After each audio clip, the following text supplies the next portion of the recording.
Live from Hong Kong and Toronto. Let's go! This is the PR and Law Podcast. The PR and Law Podcast. Turn it up. With your hosts, Cam McMurchie and Ewan Christie. Welcome to episode number 23 of the PR and Law Podcast. I'm your co-host, Cam McMurchie, along with Ewan Christie. Hello, Cameron. Ewan's an employment lawyer and partner at Duntroon LLP in Toronto, Canada, and he's online at duntroonllp.law. I'm a PR guy based in Hong Kong and publisher of the Digital Bits PR and Communications newsletter. You can find that at digitalbitspr.com. If you enjoy the podcast, please tell a friend, and you can follow us on social media, LinkedIn, Twitter, Instagram, and Facebook at the account named PR Law Podcast. It's all one word. And you can also subscribe to us on YouTube or SoundCloud as well, not to miss a show. And we are happy to take your questions. So if you have a question for Ewan or me on any topic of your choosing, just tag them on social media with the hashtag PRLawPod, and we will answer those in a future episode. Ewan, what's happening? Oh, I'm good, Cam. I'm doing well. You know, my daughter's, she's started kindergarten. She's back in school. My wife and I are spending a little bit more time in our offices. It feels like we're kind of slowly but surely starting to get back to some semblance of normal or a new normal or whatever the heck it is we're supposed to call it. I don't know. You know, we're good. I obviously don't have kids. Is that kind of a bittersweet thing? Like, it's your daughter's not around, which I'm sure is kind of, in a way, you can get more work done maybe, but also kind of bitter that she's not around as well. Well, you know, I think if I had to describe one word, or use one word to describe it, would probably be just weird. It's just weird, right? Because of course she's just starting kindergarten and she wears a mask every day to school. And, you know, from my perspective and my wife's perspective, obviously that's really bizarre given what our experience was like in school. But of course, you know, from her perspective, this is just sort of her normal, right? And that's the part that's truly weird, that for kids going back to school, particularly the really, really young ones who are starting junior kindergarten or going to school for the first time, this is their normal. And when they look back on photos and, you know, ask us to sort of describe the experience, you know, it'll be bizarre for us, but it won't be for them. This is just how life is for them. Yeah, I think there is going to be a period of trauma. I think we're still in it.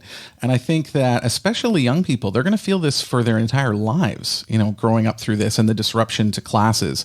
I mean, the disruption to the routine especially has just been really, really severe and dramatic.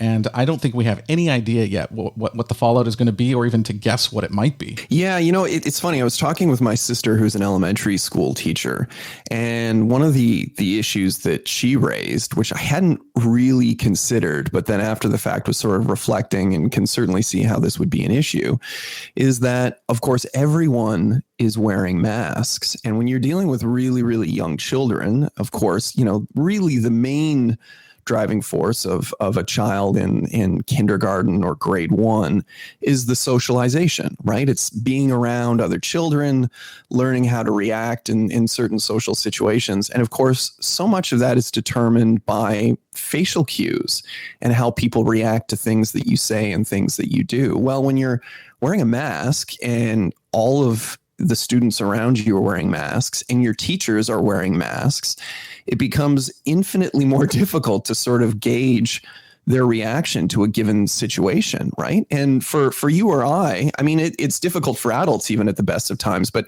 at least we have some foundation and experience in terms of understanding what a reaction to a particular comment might be. Now try and imagine when you have no idea what a reaction might be to a particular statement because you're learning all of this stuff in real time and you can't get those facial cues because of masks. At least though, she kind of won't know any better. Like that's kind of, I mean, for us, it's we've lost something, right? Like we look at people, we can't really see what their mouth expression is, for instance.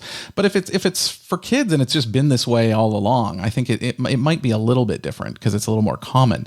But I have noticed this, Ewan. Like there's times when I pass people in the hallway in the office or something, and I'll often give them like a polite grin or a smile, I've realized they can't even see that. Like they can look at my eyes and they know I've looked at them, but they have no idea if I've acknowledged them or not. So I'm trying to be a little more expressive on this because I recognize that the way I communicate is through those sort of those visual cues, using your face to sort of send a message, but that's a lot more difficult to do now. Yeah, well, and sort of to that point, my sister was talking about alternatives, things that they're doing to try and introduce other visible cues to sort of tip off students because they can't see children's faces. So things like, exaggerated waves and peace signs and different sort of hand gestures to convey, how they're feeling about things, because you may not be able to determine that by looking at their face. But you're right. I mean, and what do you do in a business context? I mean, I think about, if you're engaged in a meeting, and particularly if it's, something adversarial, if you're dealing with lawyers, for example, and, you're trying to get a sense of what opposing counsel is thinking or feeling, or what their client is thinking or feeling, and you can't see their face. I mean, these sorts of scenarios, we don't really have much experience in dealing with this stuff, right? So it's a whole other learning curve. Yeah, it's definitely an adjustment. Like I said, I've been in the office for the last couple of weeks now, and one of my colleagues who I work very closely with, she took her mask off. Like sometimes she takes it off at her desk. You're sort of separated anyway. You don't work too closely with others. And she sort of looked at me and began talking, and like I noticed something was strange. Like as I was looking at her, I'm like, geez, I didn't really know what you looked like before. Because, I literally hired her and we wore masks the entire time from the interview process into the office. And I hadn't really seen the rest of her face before.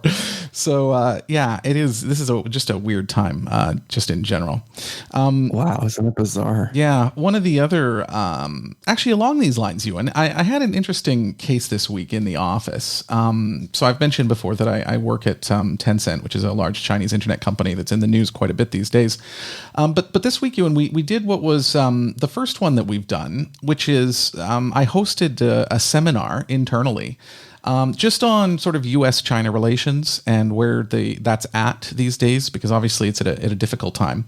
And some of the guests we had on there, I think you're familiar with him, Kaiser Kuo, who was quite big in China. He wrote for a lot of tech publications, and he was the PR head for Baidu for many years in Beijing. That's China's top search engine.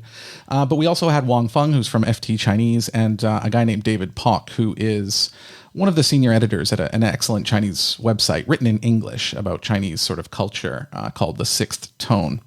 And it was just an excellent session. Sort of the first time I've moderated a discussion. Throughout all these years, I've hosted events and I've done all kinds of other things, but never actually moderated a panel discussion. And this was 90 minutes, and it was entirely in English. And we had, more than 10,000 people watch it.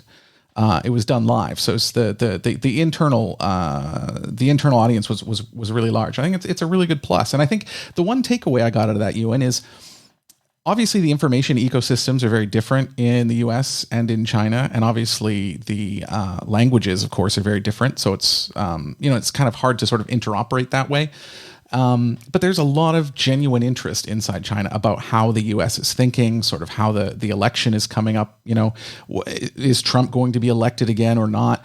And it's really encouraging. Anytime somebody says, like Chinese are in a or they're brainwashed, or they're sort of in an information bubble, I think this was a really good example of how they do yearn for really good information. And we got some amazing questions. I'm not going to share them here, but I'll say they're questions that probably wouldn't normally be asked. But because it was such an open discussion, it was quite useful. Wow. Well, that's great to hear. I mean, also that there was that level of openness despite the remote nature, or perhaps because of the remote nature. I mean, did you find that people were generally more forthcoming with sensitive questions or topics because they felt they had a little bit more anonymity, having not being physically in the room? Well, they didn't really have anonymity because it was through an internal system, right? So to register and to join up, you would use your internal username, right? So I mean, people were identifiable, but the questions were ones that would not normally be asked. Let's just put it that way. I was quite surprised at some of the sensitivity of some of the questions. But again, it was not, we didn't come across any sort of screeds or sort of nationalist kind of remarks. It was really sort of moderate, I would say. And the feedback was good. And I just think this is such a good sign, because when we take a look at, this is a very minor thing, right? It's an internal discussion at one Chinese company, albeit the largest one. But when you take a look at the US-China relationship in general, there's just so much, I think, anger, obviously, on both sides, but also misunderstanding on both sides. And so these little victories I cherish a little bit, just because it shows that underneath there's a genuine desire to sort of understand and hopefully make things better. Well, that's good to hear. On the flip side, though, I don't know if you've caught this news back in Canada, but we've had people leave Hong Kong lately, people who were either arrested during the protests or otherwise sort of in trouble, and they've been taking speedboats to Taiwan illegally. But most recently, and of course, this is remarkable for Hong Kong, because for 100 years, this is what people in mainland China were doing to get to Hong Kong, where they knew that they would be safe. And now we're seeing it going to Taiwan. And obviously, to get there, you have to go through international waters. And part of that actually is PRC, People's Republic of China waters.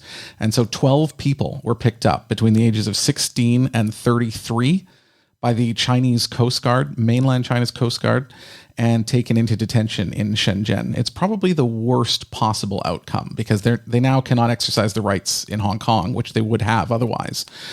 Now they're in mainland China, and this has become the latest spat between Mike Pompeo and the U.S. government and China. Wow. And is this becoming commonplace? Do we have any sense as to how many people have been trying to get over to Taiwan? Is this just the first sort of reported case that's kind of hit major press? Or no, there's been several. This was not even the not close to the first journey. But it's all very hush hush, right? Because Taiwan also doesn't want to make a big deal of this, because obviously it puts Taiwan in the headlines as well. If they take them in, that's going to upset China. But if they don't take them in, that's going to upset everybody else. So we don't know exactly how many times this has happened, other than some people have made it already. And I get the impression that this is becoming an option. It's incredibly dangerous, obviously. And it doesn't look like the boats are going directly from Hong Kong to Taiwan. It looks like somewhere there's sort of another ship that's ready to meet these boats to take them the rest of the way. But obviously this is very, very dangerous to do, especially when you've got, drones and surveillance and satellites and everything that can watch these areas so closely. Right. Well, and you also suspect that the more cases there are, the more the mainland is just going to crack down on this sort of activity, right? Yeah. It's just another sign of just how things have changed in Hong Kong, because you would never think people would be leaving here out of human rights concerns and taking these kinds of risks. This is a first world city. People they're wealthy generally. And so this is not normally the type of thing you would see from a place like this, but that's kind of where we're at, unfortunately. Continue the debate with us on social media.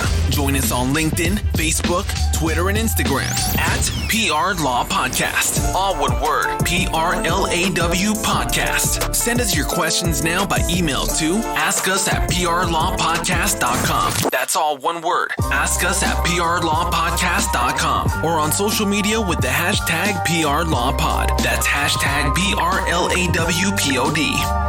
All right, take it away, Doug. Yeah. So earlier this week, Cam, the Bank of Canada governor, Tiff Macklemore, indicated that, our economic growth is going to continue to suffer here in Canada if women and younger and low wage workers become discouraged and ultimately exit the labor force. Mm-hmm. And, we've talked about this, and we talked about it in the early months of the pandemic, that, most economists and frankly, employment lawyers, we were saying the same thing, predicting that it was going to be those who were already at a disadvantage heading into the pandemic that would most likely bear the brunt. So, lower paid workers, women and racialized workers, and particularly those who are self-employed, right?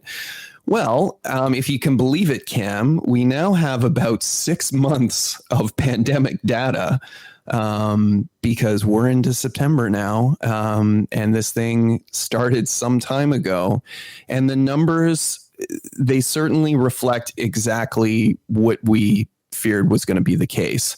And, while these numbers that I came across in some of the press earlier this week pertain to Canada, I also looked into the data in the US, and the numbers pretty much tell the same story, Cam. Lower paid women, racialized workers, self-employed. These are people who are bearing the brunt of this pandemic, and some of these numbers are crazy. So I just wanted to quickly go through some of them. So I mean, specifically with regard to women, by August, men's working hours, they were down about 9.7%. Women, however, their hours were down 13.1. So I mean, clearly there's a gap there. Is this an apples? Are we talking about in the same positions or in the same professions, or is this just generally just all males, all females, and we're getting averages? All males, all females. Okay. Because I think a lot of this could do with sort of the nature of the work as well. And this is another probably systemic problem that we have, but that's probably part of this. Absolutely. You're absolutely right. It absolutely speaks to the type of jobs that are dominated by women versus the types of positions that are statistically dominated by men. You're right. I mean, and the numbers get even more jarring, Cam, when you look at men and women that are parents.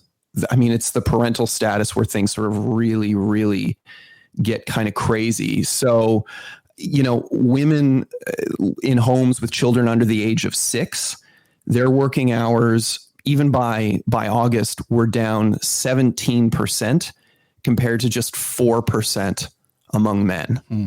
I mean, that's insane. That's really, really crazy. And this is precisely the thing that we were concerned about going into this pandemic, which was we were going to see women taking the hit here in terms of staying home to take care of children while daycares were closed, schools were closed. And of course, the hope was that when things got back to some semblance of normal, women would go back to work. But the numbers just don't bear that out, Cam. And, this is really, really, really disconcerting. Well, I mean, I'll say for one, when we say, once this is over, people will go back to work, I think it's far too early to say, or to make a decision over or a conclusion over whether people have gone back to work or not, because I know we're still in this thing. Like it is good that, you've got the schools open there in Toronto again and things like that. But, it's not the same everywhere. And I still think we're a long way away from being past COVID-19. And, I was taking a look at the travel industry. So I believe it was the CEO of Southwest who talked about it could be 2 or 3 years and up to 10 years before we get back to 2019 levels of travel. Just because there's been such a heavy blow delivered to the travel industry, and because obviously technology has shown people that they can do a lot of this over Zoom, even though it's not quite the same. And then just fear of travel in general for picking up these sorts of things, and so it's not something that's going to come back soon. Definitely not this year. Probably not next year. And I wonder if a lot of these jobs where you're talking about, where the females have been impacted the most, if those are similar situations where they may come back someday, but it might be too far down the line where it doesn't matter anymore to the person who lost the job. Yeah, I mean, and we've talked about this before as well, right? I mean, the longer that you're out of the workforce, the harder it is to reintegrate, right? Employers are generally reluctant to hire employees who haven't worked in a few years. I mean, they just see that as such a classic red flag of, well, there's probably a good reason why this person has been unemployed for 2 or 3 years and has been unable to get a job. So, you're going to see that sort of inherent systemic discrimination against women who ultimately are trying to reintegrate, whether that's, 6 months down the road, a year down the road, or 2 years down the road. But, you also raised another point when you're talking about Zoom and certain activities that have moved to sort of a virtual arena for labor. Well, but I mean, and again, that's sort of the domain, typically speaking, anyway, of higher paid workers, right? And those employers who've been able to develop work from home arrangements. But lower paid workers, I mean, particularly minimum wage employees, they just haven't fared as well in that regard, right? I mean, 23% of minimum wage workers either lost their jobs by August or had their hours cut by more than half. I mean, that's insane. Whereas when you look at sort of the highest paid workers, I mean, for them statistically, by the end of August, I mean, it almost looks statistically as if the recession is over in the highest demographics. I mean, the vast majority have returned to work, and in some cases, their working hours have increased. In some cases, because they're carrying heavier loads on account of all of the lower level positions that have either been, you're dealing with temporary layoffs or positions that have been eliminated. So, those lower wage workers are really, really bearing the brunt. And then when you look at public sector versus private, again, same thing. I mean, public sector employees have in many regards been sort of insulated from all of this stuff, but we haven't seen that in private sector employees. And we certainly haven't seen it in self-employed and gig economy workers. I mean, we're looking at the numbers there are crazy as well. We're talking about 26% have lost their jobs or more than half of their typical working hours. And, I'm sure some of these gig jobs will come back. I'm sure there will be new gig jobs that will emerge in the wake of the pandemic. But it is really disconcerting when you see these sort of precarious employment positions and precarious workers on the lower levels. And you wonder, what are they going to do? And how long is it going to be before they can get back to making some sort of sustainable living? So what's the solution to this then? I know it's not going to be a one sentence or a few words to solve it, but I mean, in your position sort of as an employment lawyer, I mean, you see the numbers. I mean, I'm not honestly very surprised with the numbers. I think we expected them to come through this way, and they have. But how do we deal with it? How do we change it? Yeah, well, yeah, good question. I mean, maybe we dedicate an entire show to talking about this subject. I mean, I think there has to be a lot of things here that we need to address, right? I mean, we need to address the inherent systemic issues at play in the labor force, right? I mean, why is it that women are continuing to bear the brunt here?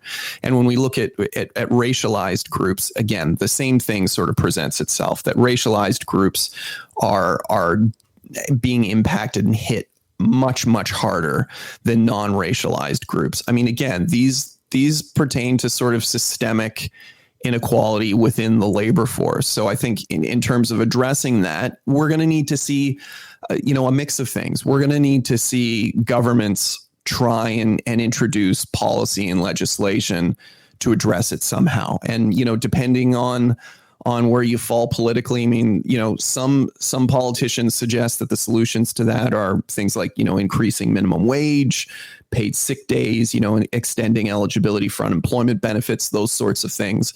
If you're an employer, particularly of a small business, well, that's sort of the antithesis of the solution, right? Because I mean, from that perspective, you're just applying greater pressure on small businesses to try and stay afloat. So, they're going to be looking at other solutions. I think, we can look at employers developing policies internally to try and address some of these inequalities, be it, more sort of liberal work from home policies to try and address the fact that, you have women or young parents who may not be in a position to return to the workforce or the office, a bricks and mortar office on a full-time basis. So what can we do through our policy and procedures to try and, address that inequality, to try and ensure that we're not losing these workers, and we can keep them in the workforce. I almost don't even think this is about the pandemic at all, because if we take a look and say, okay, well, we want to rectify this so the next time we have a mass incident or a layoff or a pandemic, that this is more fairly distributed. It really just is about this sort of structural inequity in the workplace at large, and that's really the issue. I mean, I think we've seen this not only just sort of across gender lines or racial lines, like you mentioned, but also income. I mean, when we talk about the essential services, the food delivery guys and the meat packing plants and these sorts of areas, they're often very low paid jobs or low paid work, and yet they're the ones that really the rest of the world relied upon in order to get through this time. And those groups are taking, some big risks with their health often.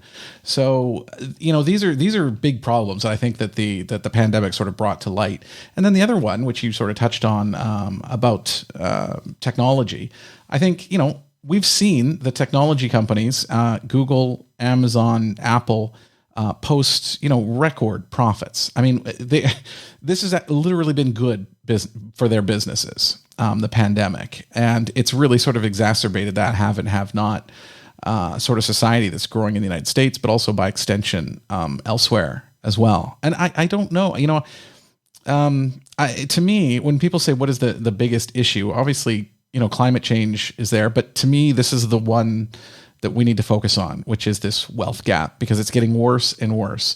And even if you take a look at the protests / riots in some cities in the US, I mean, a lot of this is coming from just it feels like things are tilted so much in favor of the wealthy now. And I see this in my own job as well. So this is the biggest issue to me. And I feel like if we can sort of address this, then the sort of knock-on effects later downstream will sort of fall into line. Yeah, I mean, I think, you're bang on in saying that this isn't really a pandemic issue. It's not like these issues didn't exist before the pandemic. I think like so many other issues, the pandemic has sort of exacerbated it and accelerated the pace. Yeah, made it more visible. Pardon me? Made it more visible. Yeah, and made it more visible. You're right. And I think, if anything, that's actually a good thing. I think that's a good thing, because it means that people are engaging and discussing these issues in a way that they weren't doing it before. And it has, I think it has resulted in some sort of some good and progressive changes. You talked about technology. I was speaking with a friend who's a public sector employee, and she was telling me about her group and their sort of plan pre-pandemic to create sort of, cloud-based servers and create an environment where employees can work remotely when necessary. Well, they were talking about a 3-year timeline to get that done, right? 3 years, if you can imagine. Well, the pandemic, left them with no choice. And basically they were able to implement and develop a system that they had projected would take 3 years to complete in a matter of 3 months. So, and I think we've seen a lot of stuff like that. That's good. That's sort of indicative of people, getting smacked across the back of the head in a way that I think they needed to be. But these issues are going to be more complicated in addressing, and they're going to require, and this is where things really get complicated, they're going to require multiple levels of government. So you're going to require, federal government involvement, state or provincial, depending on, on what country you live in. You're going to need involvement at a municipal level, and then you're going to need engagement from the private sector as well, right? Because at a certain point, businesses have to see this as beneficial financially. And we've seen this time and time again, where you sort of have a legislative goal from a government's perspective running contrary to what is in someone's business interests. Really, things get done when those interests are aligned, when, a policy objective is consistent with a business being more financially viable. So I think we need to try and figure out some out of the box solutions where we're implementing, the public and the private and getting them on the same page to try and come up with some solutions. Because really the economy is ultimately what's going to suffer. And at this point, we need everybody working. It's not good enough to say, well, sort of the highest income earners are back at work. We need as many people in the workforce as we possibly can, because most countries around the world are so heavily indebted as a result of this pandemic that we're going to need to balance the books ASAP, or we're all going to be in a lot of trouble. So, what's interesting about that? There's no way to make that a priority, really, though, the most people in the workforce, because companies obviously do not set out to hire as many people as they can. They set out to make a profit and hire as many people as they need and no more. And the public sector does, the public sector, too, is under a lot of sort of scrutiny. So it's often not sort of hiring a lot of extra resources either. So it is got to be a partnership between the public and private sectors, because ultimately it's the private sector that really creates a lot of the jobs. But this reminded me of something, Ewan, which I went through recently. This is where Canada and the US kind of separate a little bit. I mean, I had a really good friend, Nathan. You knew him. He was in Hong Kong. And him and his wife were both from the US, and they were worried about their health care all the time. They even brought it up, they even lived in Hong Kong. They said, where can I get healthcare insurance? Should I go buy healthcare insurance? And I remember thinking, I never think of this. It's never crossed my mind, because I knew living in Canada, it was just looked after, basically. And that's a big help when people, Nathan used to tell me all the time, people are one medical emergency away from living in their cars.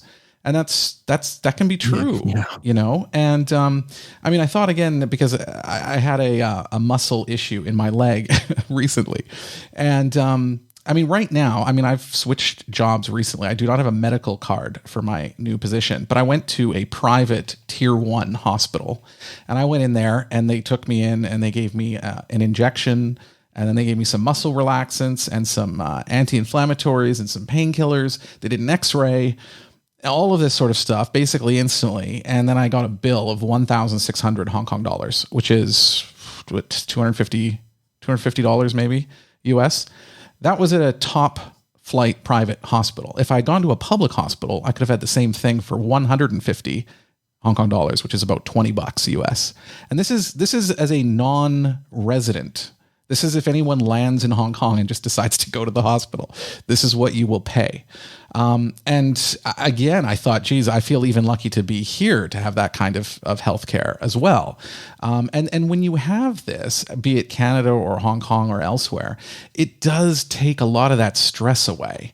And the fact that the employer is sort of tied to your health insurance in the US just makes it very precarious for everyone. And it makes people vulnerable to abuse and other things, because they're unable to leave their work because of those health concerns. Yeah. Absolutely. That's a huge issue. Benefit coverage is always, a top priority for any employee who's looking for a job, right? Particularly if you have dependents. If you have children, then it's even more important. I hope, and again, you sort of talked about businesses, being for profit, and they're not interested in hiring as many employees as they can. They're interested in hiring the best employees to grow their business. Well, here's the thing where, again, we're talking about policy objectives and financial sustainability or profit, where these interests can possibly align. There may be a number of top tier candidates who are out there. Let's look at women, for example, because again, we know that statistically they fare the worst in terms of reintegration back into the workforce. Well, they may be top tier clients, but they have to stay home to look after children because of the current circumstances or whatever their circumstances may be.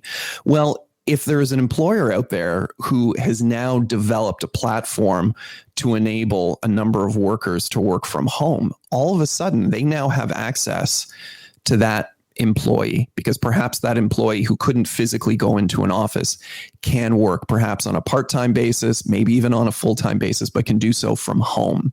And all of a sudden you can tap into a base of employees that wouldn't otherwise be available. And of course, there's also a financial benefit to that employer under those circumstances, because it could help them to reduce their footprint in a bricks and mortar space, and therefore reduce their overhead on a monthly basis, which also will increase their profit margins.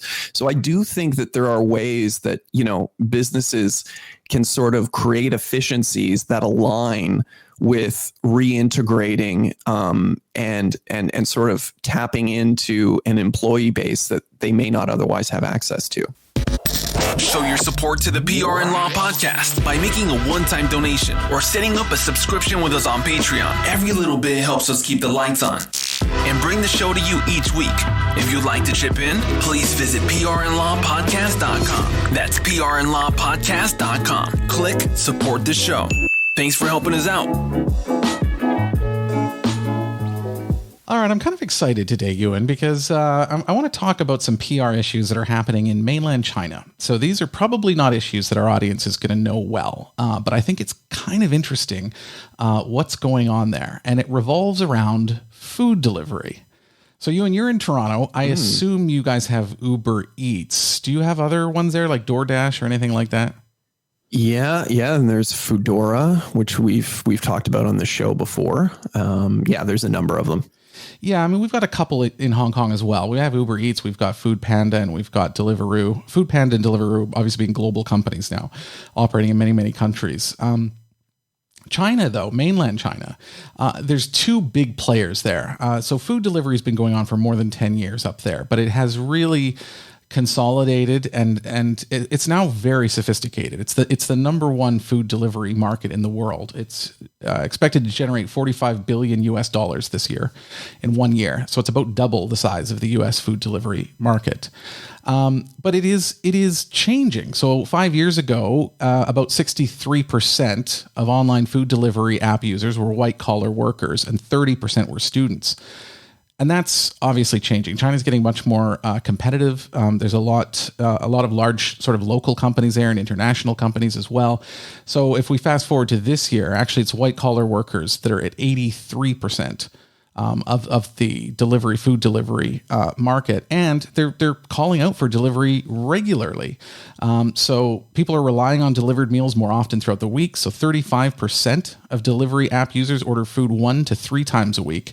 And 35% of users order 4 to 6 times a week. So it's clearly keeping the country moving and keeping the country full.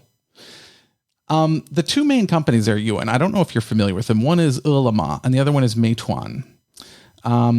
It's been consolidated. The market did go through some rounds of consolidation. The company I work for, Tencent, does have a 20% stake in Meituan, but it's an entirely different company that I have nothing to do with. And it's listed in Hong Kong. So COVID-19 rolls around. At the time when the market is just heating up anyway, I mean, these two companies are going head to head in China in a really big way. And I can tell you, when I'm in mainland China, I mean, the last time I was there was up for a wedding last year.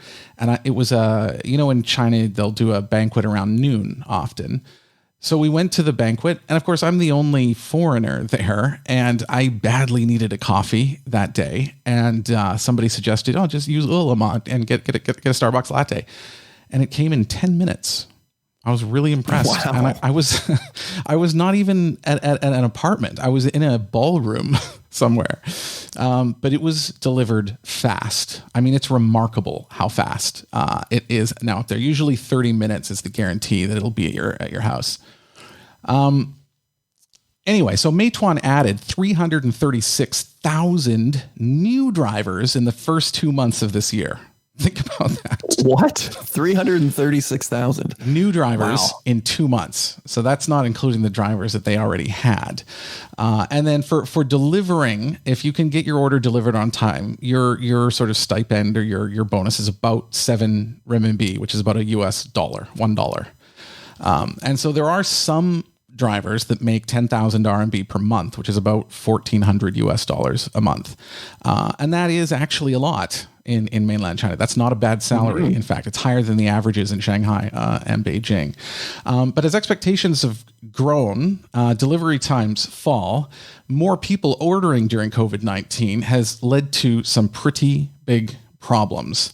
So earlier last week, a magazine in China came out with a long and in-depth report into this business and found that delivery times are so tight that drivers are taking incredible risks to get these meals to people in time, including driving against the flow of traffic. Oftentimes they're on little scooters or things like that. They're blowing through red lights. Some maps, when they calculate the time, they show a walking route rather than sort of an electric scooter route. And if you want to take the road, it's much longer. So it often forces these scooters to go onto sidewalks, or to take other risks to try and get there on time. Because if not, there's a punishment for that. Not only that, I think you've come across this too, Ewan. The buildings in China often have elevators that can be slow or crowded or just kind of difficult. And so, waiting around, this has become a big problem for them as well. And this has kind of all happened under the radar in the last several years. Again, there's a really sort of sophisticated algorithm that sort of assigns these meals to drivers. There's, as I mentioned, hundreds of thousands of these drivers out there ready at an instant to grab that order and then take it in. So it's really sophisticated sort of how this operates. But this was the first time there was a big study into the fallout from this. Has anything like this come out in Canada or the US to your knowledge? Because I have not seen anything like this yet. No, nothing on this scale. Occasionally it's like, oh, there's a food delivery courier on a bike. And the biggest issues we've had in the press is what we've talked about on the show, Cam, right? Is food delivery service workers trying to organize. We also talked about the Uber drivers, the case that went all the way to the Supreme Court, where they're trying to get determined that their status is as an employee rather than independent contractors. Really, that's sort of the issue we've been dealing with here around food couriers. Nothing like this craziness, though I'm sure it goes on. Mm-hmm. Well, this put these two companies in a very difficult spot, needless to say. So this in-depth report runs, and it gets shared widely on social media, on Weibo, on WeChat in China, and people are angry. They're saying that this is not worth it, and these drivers have been basically abused, and we have to change to sort of make work more safe for them. So public opinion was clearly on the side of the drivers. Which put the food delivery companies in a spot where they then have to respond. Now, the PR industry in China has grown a lot and it's changed a lot over the years, but sometimes it's still not great. They're still learning. And Ele.me was the first company to speak. So they came out and they posted a blog post on Weibo and on their website and on WeChat. And the title of the post was, "Are you willing to give me 5 more minutes?" And it basically said that, there's going to be an option now where people, when they're ordering their food, they can click to say, I'm willing to wait 5 to 10 minutes longer for this order. But the way it was worded, customers felt they were being blamed for this, as if it was their demands that put these drivers in these situations. And even the way it was phrased about, are you willing to give me this? It left kind of a negative taste, I guess, a bad taste in people's mouths. How do you feel about the way that's phrased, Ewan, or the way they sort of approach this? Well, I think it's kind of interesting and a little bit novel. And I'm sort of curious as to what the corporate involvement was. Was this sort of a worker initiative that they said this is how we want it phrased? Did they consult with the organization? This was coming up with a statement. This was the company. The company is named Ele.me, and so they're the company that gets the food delivered, right? So they're the ones that put it, because they felt under pressure after the article was written. So the company came out and issued a statement, and it was in the form of a blog post and posted on social media. So it was actually the PR department of Ele.me that would have put this together. Well, yeah, and then I think it's it's problematic in that it's effectively shifting the blame either to the employees or to the workers themselves, right? Saying that as a result of, whatever issues they might be dealing with around traffic or what have you, that they're just not getting you your food fast enough, rather than addressing the fact that we're dealing with, once again, and this was the issue with Foodora here, who basically was granted the right to collectively organize, to unionize, and Foodora just shut down and left the marketplace. But what we know, of course, is that these workers, they're in precarious situations. Their work is dangerous. If they're on scooters, if they're on bicycles, it's problematic, and they deserve some protection, either under the law or at least some guarantees from the company that they're not going to die trying to deliver food to people.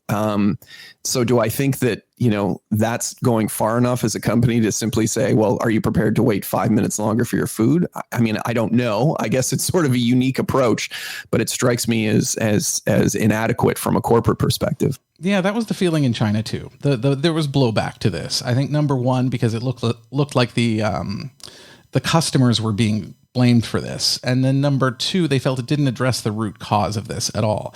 And somebody had posted, if I'm willing to give them another 10 minutes, does that mean they're going to slow down and sit at the light or take another order? They'll probably take another order because there's still the pressure on them regardless.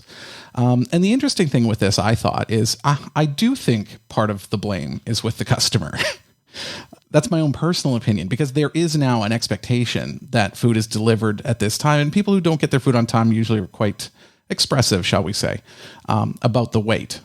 So anyway, this didn't go well, but it was 18 hours after this was posted, the other company, Meituan, the other big delivery company, decided to make its own statement. And it was quite a bit different. It had a 5-point plan for addressing the problem. And one was 8 minutes of flexibility built in, strengthened safety standards, improved system for drivers for how they're chosen and how they get out there and how they operate. The fourth one was supporting the safety of drivers and the well-being of their families. So I see safety on here twice, which was the one thing that I was a bit confused about. And then the fifth one was taking public suggestions seriously. So these are the 5 things that Meituan had vowed to do.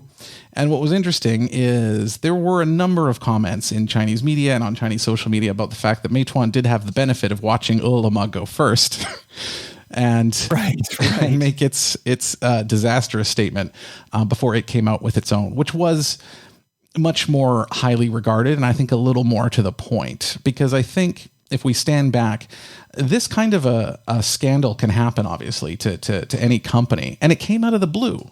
I mean, this was a magazine article that prompted these changes, just looking at the lives of these workers. And I think this could happen in a lot of different industries, to be honest, about the demands that are put on workers, especially gig economy workers like these guys. So the company does need to get out and ahead of this. And I mean, like we would always say in this kind of an example is, number one, acknowledge the problem. Number two, make sure people understand that you understand the problem. And then number three, have some sort of action plan that's very clearly laid out that you will follow. This didn't satisfy everyone in mainland China. There's still some critics of this saying that the root cause still isn't addressed. But to me, the root cause is the expectation that food can be made and delivered to you in a super speedy way. And it's just very difficult to do. I mean, you talk about Toronto or New York City. I mean, Shanghai is near 30 million people. Beijing's 24 million people. And when you're ordering food in these places and you think about the traffic and the cars and the sheer size of these places, it's a miracle that they come as fast as they do, at least in my opinion. Well, yeah, I mean, and that's also a really good point. This is also an issue with Uber drivers and Lyft drivers in general, never mind these sort of offshoot food delivery services. You're creating such an additional strain on the infrastructure in terms of transportation infrastructure. The roads and highways are that much more congested with all of these drivers. Or I mean, it's a real issue. And I don't know how you address that short of just shutting the whole thing down, which isn't really feasible either. But I mean, that's a huge concern. And to your point, in cities like Beijing and Shanghai that are so densely populated, I mean, just think about the influx of additional vehicles on the road. That's crazy. Yeah, I think this is something that's going to be innovated away. China's already experimenting with drones for delivery. I think we're a ways away from that being rolled out on a large scale, but it's already being used. I know Amazon's experimenting in the US with something similar. I mean, the idea of like a person showing up at a restaurant and then hand delivering that, there's something very analog about that. And right now it is the fastest way to do it, but I wonder in a few years if that will be the fastest way to do it or not. But I think it's still going to be a challenge. I mean, people have quite divisive views over the whole topic of food delivery. I mean, I know there's some that think it's either lazy or ridiculous or whatever, and then there's others who do it all the time, as the China sort of percentage showed us. I think it was almost 90% or 80% of white collar workers order 3 times a week at least.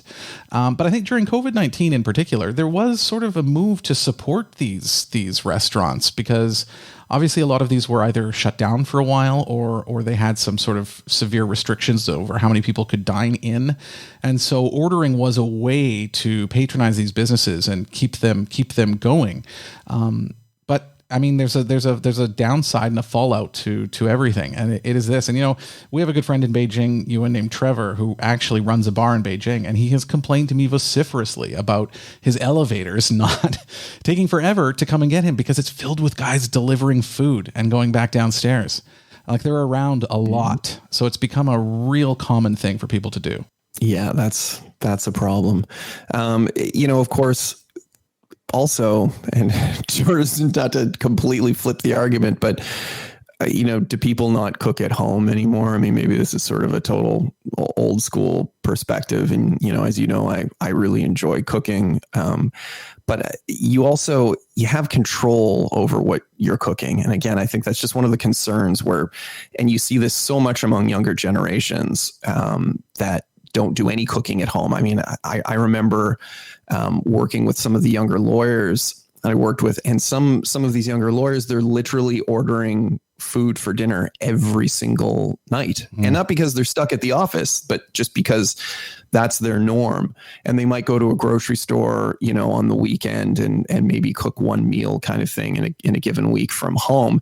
Now, I know that in Asia, it's very, very different in that regard. And that's largely because, you know, the cost of purchasing food, particularly, you know, from street vendors and what have you, is so much more affordable that you really can sort of eat out, quote unquote, any night of the week.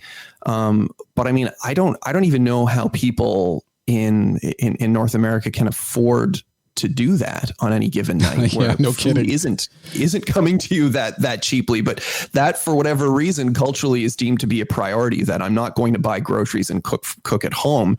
That's not something I'm going to learn how to do. I'm just going to, you know, use one of these services and have the food delivered to me. You know, when I used DoorDash, I was in Seattle. Well, I was with you in Seattle actually a year ago or so. It was August a year ago. I did use DoorDash a few times there when we had to order food for groups of people. And yeah, A, I found it took forever to come. And B, it was really expensive, like outrageously expensive. And so, yeah, I see that as like a one-off, maybe Friday night or something if you're having, like, I don't know, something along those lines. Whereas here it is more of a standard thing to do. I mean, I think the other thing too, and this is a huge cultural difference between Asia and especially North America, I think, the idea of going to the grocery store and stocking up for 2 weeks worth of food and bringing that home and putting the cans of food away and spending some time, multiple bags of food, and then you're set for a couple of weeks. Like, that is unheard of. I've never seen that in any Asian country that I've been to. It really is sort of a once a day kind of thing. And I think in many places it's because, well, in Hong Kong anyway, because there's less space. I mean, we don't have big rooms with deep freezes and things like that in them and large pantries. But also it's just fresher. I mean, we tend to go to the supermarket almost daily because we can pick up fruit, vegetables, whatever else we need for a meal or for breakfast the next day or whatever it is that we're thinking of doing. And I liked doing this. I even started doing this in Canada, Ewan, when I lived on Yates Street in Victoria and Lara was around. And, we used to go to the supermarket across the street every day after work. And that was kind of a routine. And I do prefer that now. Like, I grew up with my parents going to the supermarket for big 2-week, hauls of food. But I've sort of fully adjusted to the day-to-day kind of situation. Wait a minute. Check this out. Whoa, hey, check this out. No, wait. Check it out. I want you to check this out. On the PR and Law podcast. All right, take it away. Yeah, Kim, I wanted to talk about this podcast that I've been listening to. And I know we've got a clip. It's called Nice White Parents. And I'd rather than describe it, let's just cut to the clip because it tells the story. Here it is. I want to take you back to a time when a group of idealistic people, feeling hopeful about the future, about America, threw themselves into the fight for racial integration. It was 1963, and New York City was planning to build a new school right next to a housing project where the students would be almost entirely Black and Puerto Rican. But these white parents came in and said, no, don't build it there. Put it closer to the white neighborhood. That way all our kids can go to school together. They were dogged, these white parents, lobbying the city at meetings, writing letters, saying don't build it there. It will inevitably be a segregated school. And we want our kids to mix with Black and Puerto Rican kids from the projects. It's a decade after Brown v. Board of Education, they said. Schools should be integrated. There's an archive filled with letters where the parents wrote things like, we don't want our white children to be part of some, quote, small, white, middle-income clique. The Board of Education agreed, changed the entire plan, and located the building where the white parents wanted it. A few years later, the school finally opened. And then, none of them sent their kids there. I went through this box of letters, called as many parents as I could. Not a single person actually sent their kid to the school. Not one. What happened? Yeah, so there you have it, Cam.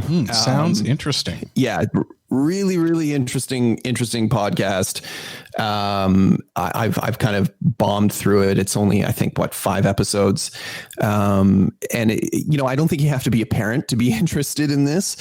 This is sort of one of those podcasts that touches on a lot of issues. So it obviously touches upon race, it touches upon urban geography, demographics, segregation, and also that sort of very, very sort of sanctimonious liberalism that often rears its ugly head, where you have whites talking about racial and cultural integration in this very sort of idealistic way. And yet when push comes to shove, and they're in a position where they have to step up, they don't.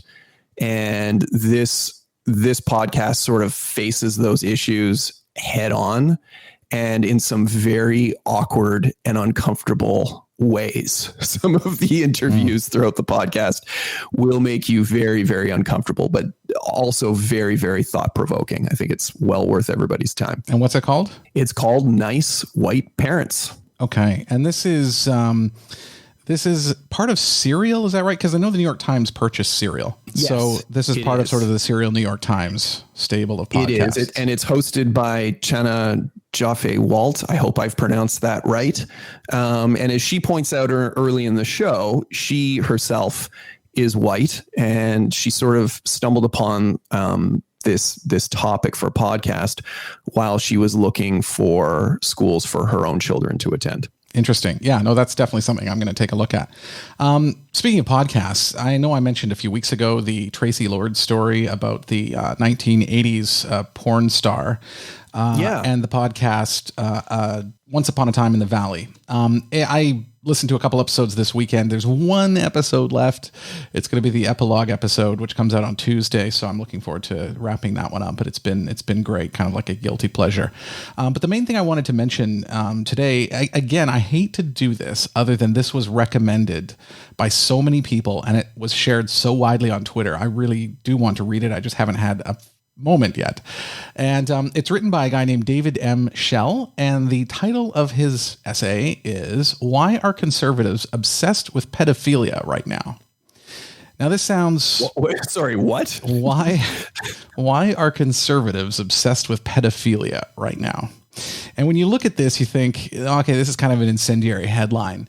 But then this is a very interesting article, and it really takes a look at a lot of the conspiracy theories that have circulated on the right, and not even recent ones way back, decades ago.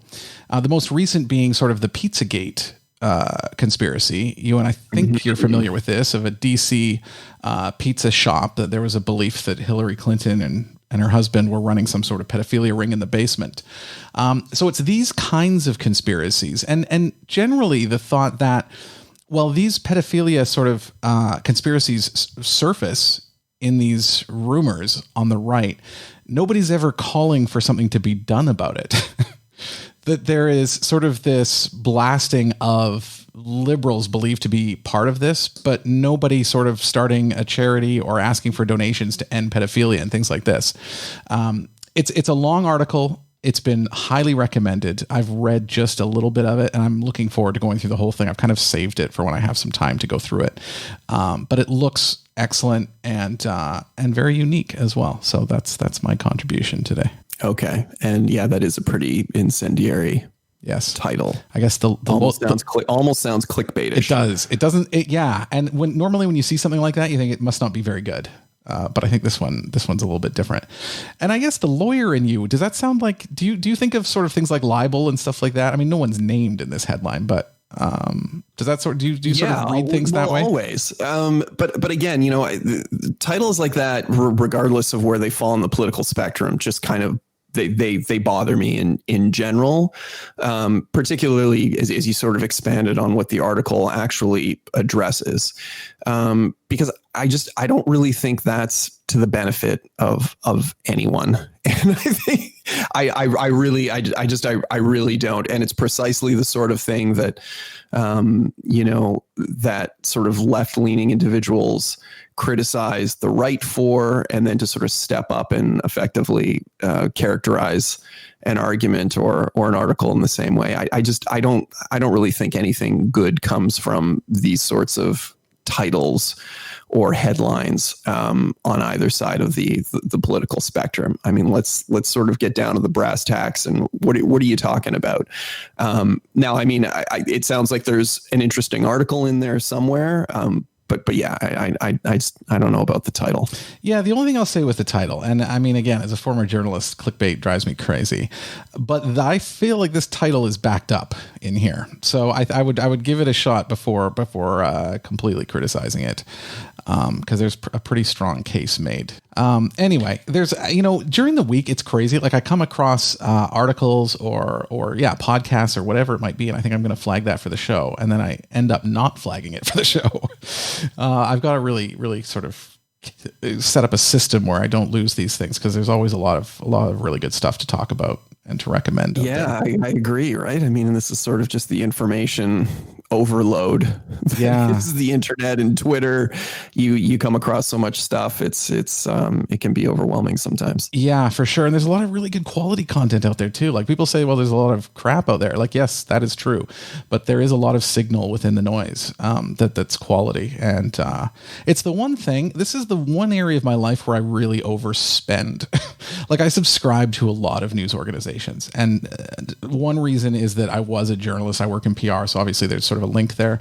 But then the other one is I do want to support journalism in general. So I sort of justify it to myself in sort of a philanthropic way, trying to support as many of these organizations as I can. So. Yeah. And, we do the same in our house. We pay for a whole whackload of subscriptions for content. And I think that's important. I mean, it's like anything else in life. You want quality content. You got to pay for it. Good things cost money. And I can certainly appreciate and understand that not everybody's in a position where they have the luxury to be able to pay for things like that.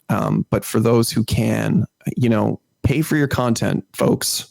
Pay for your good content. Yeah, or pick one. More good content, and then everybody benefits. Yeah, and I know this is difficult because, there's a lot of people living in cities where they want to get local news, right? And that's difficult to find sometimes. Like, it's easy to say subscribe to the New York Times or the Economist or Bloomberg. That's okay, but people do want local news. They want to know what's happening in their city or their state or their province. And that's where it gets a little bit more difficult. But I do think it's worthwhile to pick one publication, just one, if you're really short of cash. Usually these are not too expensive. The New York Times is almost $40 a month, but a lot of them are not too bad. So you should be able to get some sort of quality that way, I think. Anything else, Ewan, you want to toss in before we wrap it up? I think that's it. Yeah.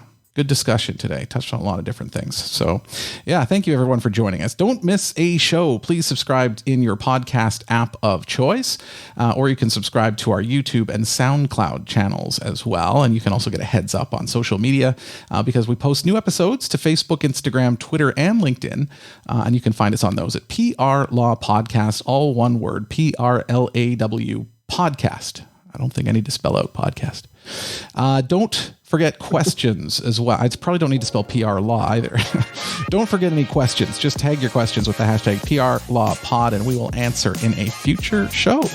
So once again, thank you so much for joining us. For you and Christy, this is Cam McMurtry. Light it up. This has been the PR and Law Podcast with Cam McMurtry and Ewan Christie. If you enjoyed the show, please share it with a friend or leave a review. You can also join us on LinkedIn, Twitter, Instagram, and Facebook by following our account at PR Law Podcast. That's all one word, PRLAW Podcast. Thanks for your support.